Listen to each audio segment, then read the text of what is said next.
E aí pessoal, tudo bem com vocês? Eu espero que vocês estejam maravilhosamente bem e hoje eu vou ensinar você a jogar a defesa Arlequine e eu também vou ensinar você a jogar contra, né? Porque acaba que você absorve uma coisinha ou outra de como jogar a posição de brancas também. Vamos lá, a defesa Arlequine vem aí com peão E4 e cavalo F6. A primeira coisa que a gente precisa discutir é o fato de que a defesa Arlequine é uma defesa moderna. O que quer dizer isso? Quer dizer que as pretas estão contestando o centro com uma peça ao invés de um peão, e isso tem consequências. O contrário de uma defesa moderna seria uma defesa clássica, onde as pretas contestam o centro com peões também, né? E aí desenvolvem suas peças defendendo esses peões por trás deles, né? Seria o caso aí de uma italiana, de uma Ruy Lopes, de uma Caro-Kann, né?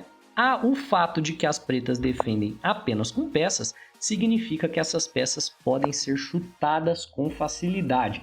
Isso você provavelmente já sabe. O que você não sabe é que o plano das pretas é justamente isso. É forçar aqui um avanço de peões para que esses peões avançados acabem virando alvos no futuro, e você vai ver que em muitas das variantes as pretas acabam ganhando esse peão de E5 aqui, que fica um pouquinho longe demais da base das brancas, ok? Então, vamos lá. A primeira coisa que você precisa saber é que se o seu oponente não faz o avanço de peão e joga aqui com cavalo C3, o mais comum é que isso vá virar uma Viena, né, com o peão E5. Ou senão você pode acabar com uma escandinava moderna com o peão D5, beleza? Você não quer continuar ignorando o centro aqui, porque senão vai vir peão D4 com esses peões defendidos e você vai ficar com uma posição pior. Então, se o seu oponente negar a Arlequine, transponha ela a outra abertura. Eu recomendo aqui peão D5, viu? Provavelmente você terá uma posição aqui igual, perfeitamente jogável. Se vem peão E5, você quer manter o seu cavalo no centro do tabuleiro, logo cavalo D5 e D4. Essa daqui é a variante principal, também conhecida como linha moderna. E está na hora das pretas contra-atacarem no centro. Seria um erro, por exemplo, você jogar cavalo C6, permitindo peão C4, né? Permitindo que o seu oponente continue ganhando tempos em cima do cavalo, desenvolvendo em cima dele. Aqui você vai perder material e você vai acabar perdendo muito rápido o jogo. Então você precisa começar a atacar esse centro de peões com os seus peões. Logo, o lance aqui é o lance peão D6. Você está ameaçando tomar o peão E das brancas e aí você deixa esse peão aqui isolado bem no centro do tabuleiro, um tanto quanto avançado, vai ser difícil das brancas defenderem ele. Então, aqui existem várias coisas que podem acontecer. Principalmente 3 lances são jogados aqui. Primeiramente, as brancas podem simplesmente defender o peão com cavalo F3. Segundo, as brancas podem jogar o peão F4 para defender o peão. E por último, né, elas podem jogar aqui o lance bispo C4. E a gente vai dar uma olhada em todos esses lances com um pouquinho de profundidade. Vamos começar com o bispo C4, que é o pior lance por parte das brancas. Não perde, no entanto, geralmente em nível amador, as brancas não sabem a teoria por trás desse lance e acabam piores, né? Bem, as brancas estão ameaçando o seu cavalo, que não está defendido ali no centro. Por sorte, você tem cavalo B6. Você consegue reajustar aqui o seu cavalo, ganhando um tempo em cima do bispo. Para não perder o par de bispos, vem aí bispo B3 por parte das brancas. E agora vem o momento da verdade para você descobrir se o seu oponente sabe jogar isso ou não. Você pode aqui tomar o peão de E5. Essa é a melhor variante para as pretas, simplesmente tomar o peão, e se as brancas recapturam, elas estão piores. Por quê? Porque você pode trocar as damas e você está agora mais ou menos ali caminhando para um final de jogo onde você está melhor. Você vai ter vantagem de desenvolvimento, porque nós vamos estar aqui numa posição, por exemplo, com cavalo C6. O peão aqui está fraco. Para defender o peão, as brancas vão ter que rebolar agora.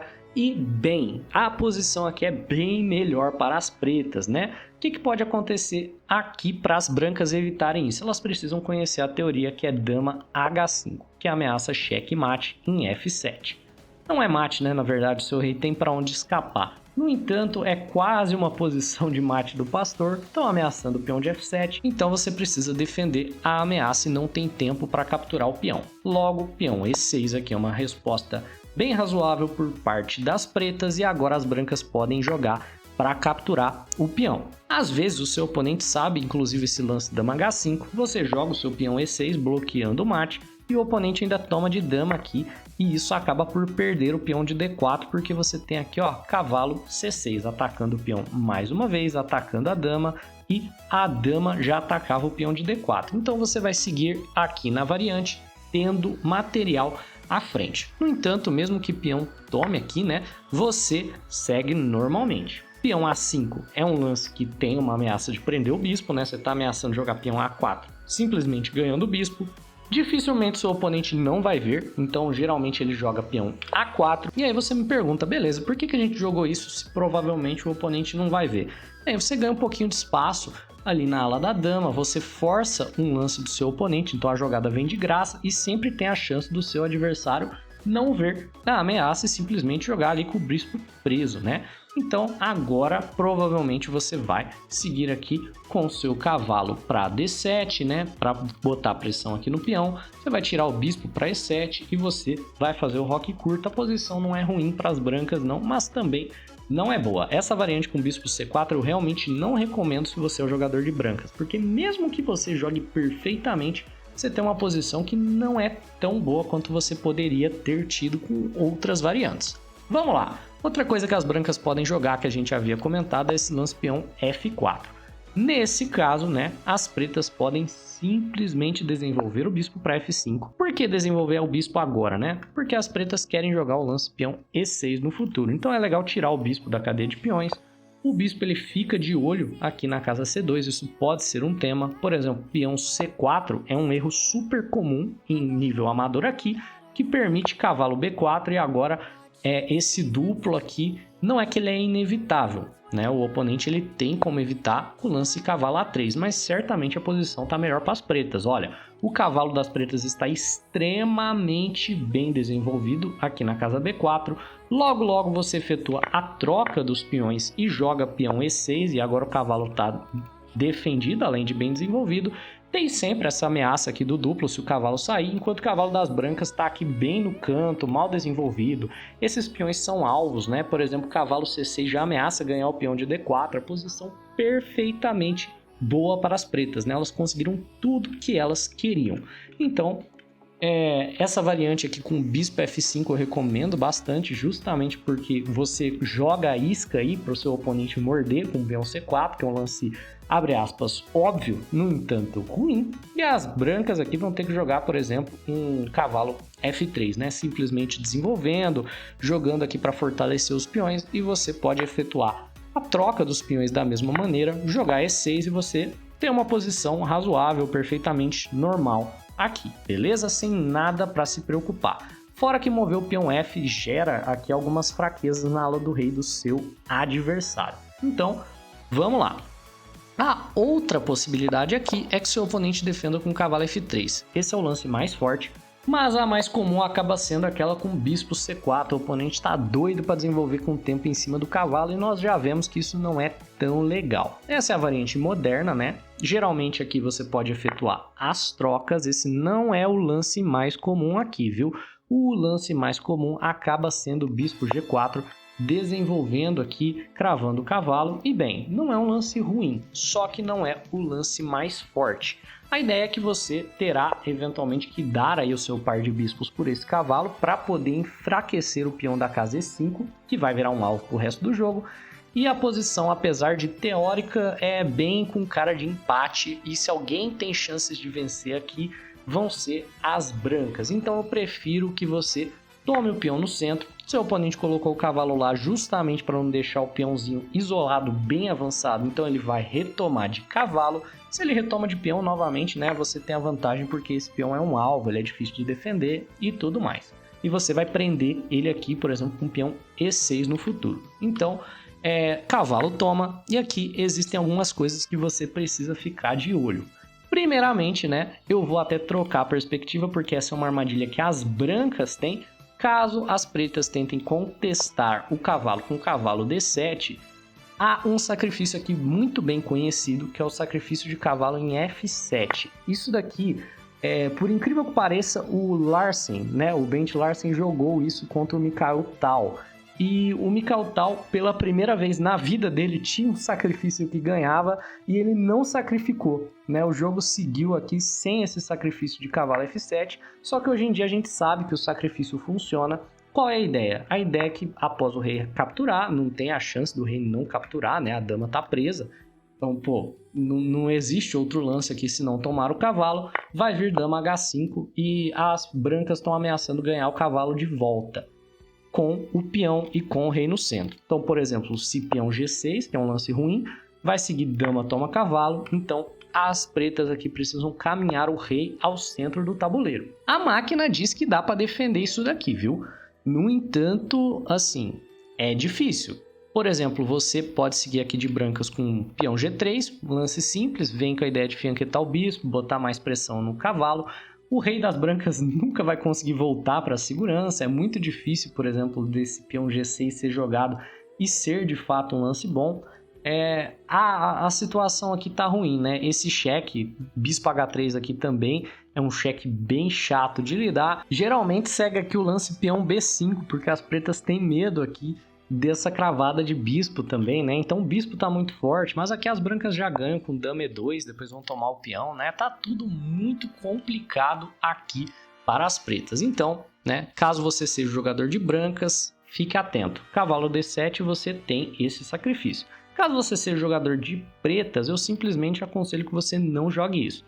Eu já vou dizendo, sabe o que mais é um erro crasso? É você ter visto esse vídeo até aqui, não ter disparado o like, não ter ativado o sininho, não ter se inscrito no canal, né? Então não faça essa gafe, faça o lance brilhante que é apertar o botão da inscrição e você já me deixa muito feliz, viu? Vamos continuar falando então aqui das possibilidades. Existem mais de uma, né? Primeiramente, o lance peão C6 é um lance que é muito jogado aqui e existe um motivo por trás dele. Primeiramente, né? Parece que um lance meio desperdiçado, não faz nada. Faz sim, né? Agora o sacrifício não funciona porque o cavalo está defendido. Então o cavalo D7 depois vai virar um lance legítimo aí que as pretas podem jogar no futuro. O que mais, né? Você está abrindo aqui a diagonal para a dama sair no futuro, né? Você habilita aqui esse cheque. Você também aí tá fortalecendo um pouquinho o seu centro e essa variante aqui se chama variante Miles. É a variante assim de longe que eu recomendo para as pretas. Eu acho isso daqui muito sólido, né? Então, aqui, novamente, é uma bifurcação no caminho, né? Você pode estar surpreso com a quantidade de teoria que existe nessa abertura, mas ela é uma abertura muito sólida. Quando você pegar ela de pretas, você consegue ganhar aí com facilidade jogadores até muito mais fortes do que você. Até mestres são pegos assim em algumas das armadilhas, alguns dos lances parecem naturais e acabam perdendo aqui. Então vamos lá. Novamente, peão C4 é um lance óbvio, abre aspas, no entanto, novamente ele é um erro. Por quê? Porque agora o cavalo vem para B4 e novamente é ruim de lidar com isso. Por exemplo, se segue peão A3, tentando simplesmente chutar o cavalo antes que você tenha tempo de jogar bispo F5 para poder fortalecer a ameaça do duplo, né? Esse peão A3 vai simplesmente perder um peão. Por quê? Porque há um lindo sacrifício de dama, dama por D4, que ganha um peão, né? Qual é a ideia aqui, né? Se as brancas tomam o cavalo, você vai tomar o cavalo delas com cheque. E eu tenho certeza que você entende que se elas tomarem a sua dama, né? Você tem um duplo aqui que vai ganhar a dama de volta e você tá um peão limpo na frente. Provavelmente vai ganhar o jogo, seu oponente vai ficar até desmoralizado que você sacrificou a dama ali no seu oitavo movimento para poder ganhar simplesmente um peão. Aqui, se eu tivesse de brancas, eu já tava completamente tiltado, não ia nem conseguir focar no restante do jogo de tão bonito que é esse sacrifício, né? E novamente, peão A3 não é uma possibilidade, então qual é a ideia? A ideia é que vai vir aqui no futuro bispo F5, né? Digamos aqui que as brancas sigam com bispo E3, o lance mais comum. Bispo F5, você está ameaçando o duplo e novamente você tem um cavalo super bem desenvolvido aqui. A posição está definitivamente melhor para as pretas. As brancas ficam com esse cavalo aqui super esquisito. Então esse peão C4 quase sempre, né, vai ser alvo aí dessa tática. É importante você ter em mente que o cavalo geralmente fica melhor aqui em B4 do que voltando para B6 quando vem peão C4, beleza? Primeiramente, o primeiro lance é um erro. Se desenvolve o bispo aqui para C4, você pode seguir, por exemplo, com o cavalo D7, agora não tem mais o sacrifício, né? O oponente aqui não quer trocar esse cavalo, se ele troca ele te ajuda a desenvolver, e as pretas, é como se as pretas estivessem jogando de brancas, porque estão um tempo à frente, geralmente então ele acaba voltando o cavalo, e nesse caso você pode simplesmente jogar cavalo F6, depois você já vai jogar ou bispo F5 primeiro, ou se não peão E6 para tirar o bispo preto, e a posição tá mais ou menos igual, né? O bispo C4 deixa a posição um tanto quanto igual. Outra possibilidade de lance aqui é bispo D3. Bispo D3 enfraquece um pouco o peão de D4, porque tira a defesa da dama. Nesse caso, eu recomendo o plano do fianqueto, com peão G6 e bispo G7. Basicamente para você botar pressão aqui no peão que fica fraco, né? Vai seguir, por exemplo, o roque, bispo G7 e novamente a posição está um tanto quanto igual, beleza? Você não precisa se lembrar de todos esses planos, é só você ter uma noção do que vai seguir. Se peão C4 agora, por exemplo, você não tem a possibilidade de cavalo B4. Por quê? Porque o bispo não tem como ser desenvolvido para F5. Então é com essas avaliações que você vai pensando se o golpe funciona ou não, beleza? Aqui, por exemplo, seria melhor você simplesmente voltar o cavalo, sem grandes problemas, ou ali para C7 ou aqui para F6, beleza? Então, o lance que é mais forte para as brancas aqui é o lance bispo E2. Ele é jogado um pouco menos no nível amador de jogo, porque ele é um lance um pouco passivo, mas é o melhor lance para as brancas, porque o bispo acaba não atrapalhando o desenvolvimento de nenhuma outra peça. Ele não fica aqui no caminho da dama, né? Não deixa você ter aquele fianqueto forte. Ele acaba também não ficando aqui na frente do peão C, que é um peão que as brancas possivelmente querem mover no futuro. Talvez não para C4, né? Mas para C3 é uma possibilidade. Então aqui você pode jogar bispo F5. Novamente tá tudo tranquilo, né? E vai rolar roque e cavalo D7 visando trocar os cavalos fortes. O cavalo volta aqui para F3, peão E6 e você vê que os planos aqui eles são bem semelhantes de desenvolvimento. Agora você só precisa ficar atento. Peão C4 é uma armadilha, porque agora as brancas claramente conhecem teoria, estão convidando o lance cavalo B4, que parece um lance super forte. E você vê que isso já foi jogado 18 vezes em partidas de mestres, e não são partidas de mestres qualquer, né? Partidas aí de mestre com quase 2.700 de rate. Qual é a ideia? A ideia é que peão A3 aqui convida o duplo, no entanto o duplo não funciona porque a torre tem para onde escapar e agora, pasme, o seu cavalo está preso, beleza? O seu cavalo está na cova dos leões, todas as casas para qual ele pode ir estão cobertas, então no momento que as brancas adicionarem um segundo atacante aqui ao cavalo, o cavalo vai cair, ou se não, quando as brancas jogarem aqui, por exemplo, um cavalo H4 para tentar pegar o seu bispo, o cavalo vai cair. Então aqui peão C4, se o seu oponente jogar, por exemplo, até o 9º lance com teoria perfeita, não espere que ele vá cair no golpe, viu? Ele sabe o que ele está fazendo. Volta o cavalo ali para F6, tá tudo tranquilo, né? Vai vir cavalo C6, bispo E7 e bem, aqui o jogo segue naturalmente. Isso é o que a gente vai cobrir da teoria da Alekhine por hora, para o vídeo não ficar comprido demais. Caso vocês queiram uma parte 2, eu ensino, por exemplo, os ataques que são temáticos aí na Alekhine, basta comentar. Então, eu espero que vocês tenham aprendido algo de novo. Um abraço, não se esqueça de disparar o like e se inscrever no canal. Vejo vocês na próxima. E se você tem pretensão de melhorar no xadrez e gosta da maneira que eu explico, eu dou aulas particulares de xadrez, eu não cobro a primeira aula, então você não tem nada a perder. Vem me conhecer, me chama no e-mail que está aparecendo aí na tela. Um abraço e até a próxima.